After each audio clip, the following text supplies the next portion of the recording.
So, I have a YouTube channel that it's barely been used and a few views because it's not really popular. However, I have not been consistent either.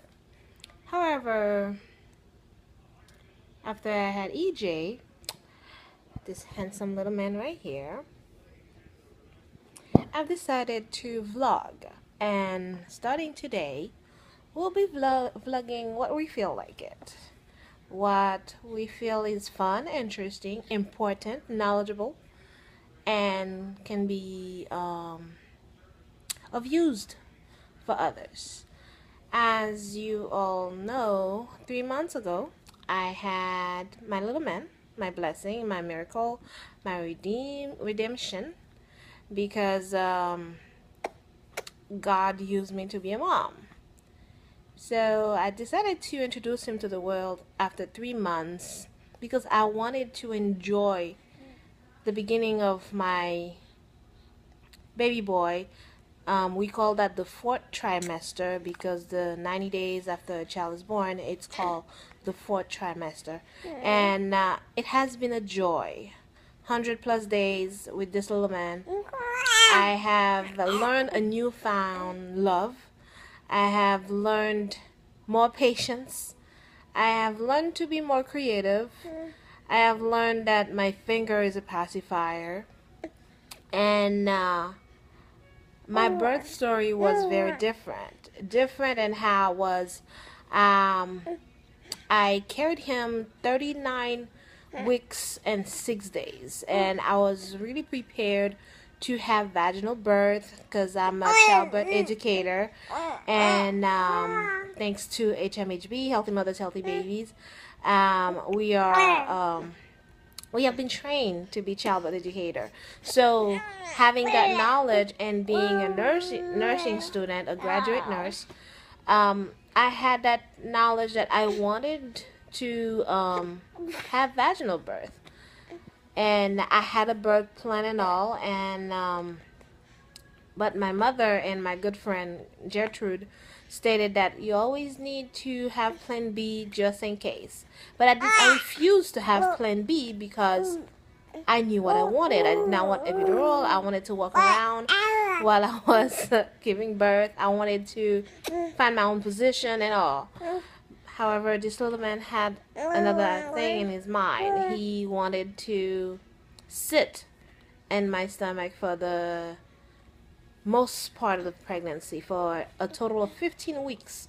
He was breech, and so I was carrying him really high. So the idea of him being born vaginally was slim to none, but I wanted that. So I've done pelvic tilt, I walked around, I danced, I moved, I used the ball, and graciously he turned at 34 weeks. So I had 5 weeks that he was down, and those 5 weeks, they were amazing because I've learned different things, to put a towel in my bed because I might leak, literally. And we were induced, which is another thing that I want to vlog about, because if I knew then what I know now about induction, there are a lot of things I would have done differently. There are a lot of things I would have asked. However, well, I've said however a lot of times in this thing, like 5 times. I need to change that. We were okay up until midnight. His heart decided to decelerate, and it was very, not scary mostly, but a little painful, because I knew then that my plans have changed. I knew then it was not up to me anymore, and it was up to saving him. So when the doctor said, okay, you're still at 4 centimeter and his heart is going down, so, and if we go any longer, you may not have a child. And my mom had just went to bed. She left the hospital and just went to bed, and it was just me and my husband, Herman. So he got up and started getting dressed because he knew what's up. So I called my mom and I was like, apparently we're going to take the knife. I was in tears though. I was crying. And she said, well, we have prayed. Do not cry.